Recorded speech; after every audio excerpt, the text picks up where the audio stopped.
Imagine the look of disappointment on William Miller's face as October 22 turned into October 23 and Jesus hadn't returned.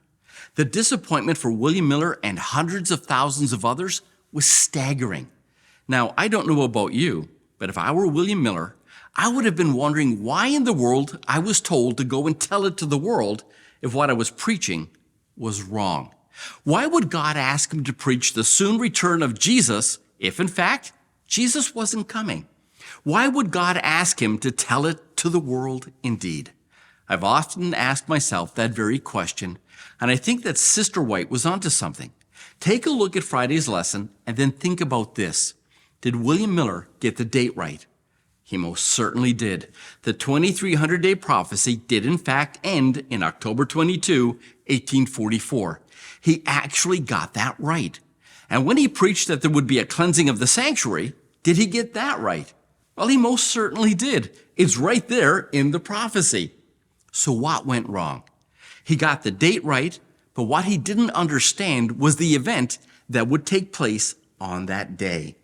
And maybe part of the problem is that in his eagerness to understand Bible prophecy, he forgot one very important principle, that there is no prophecy or prophetic timeline that will ever tell you the year, let alone the exact day, Jesus would return.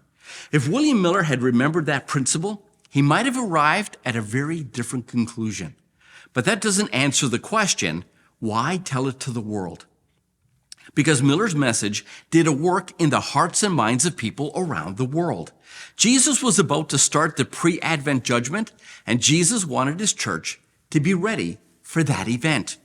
Just like on the Day of Atonement, God asked the people to make sure that they had their sins forgiven. Everyone was to examine their hearts and to make sure that the blood of the Lamb covered their sin. The same was true of October 22, 1844. Jesus was entering into his final work of atonement, and God wanted to make sure that his people's sins were indeed covered by the blood on that day. And Miller's preaching had prepared God's people for that very event. Can I ask, are your sins covered by the Lamb? Well, that was our final thoughts and nuggets for this week. Now we want you to take some time this week to visit your local Adventist church and share with them some of the things you've learned this week about a God who is determined to save us. Oh, and please don't forget to join us next week as Seth will share with us some of his thoughts and insights into next week's lesson, Light from the Sanctuary. It's going to be a great lesson. Well, thank you for joining us this week. Happy Sabbath to come, and we look forward to studying with you next week.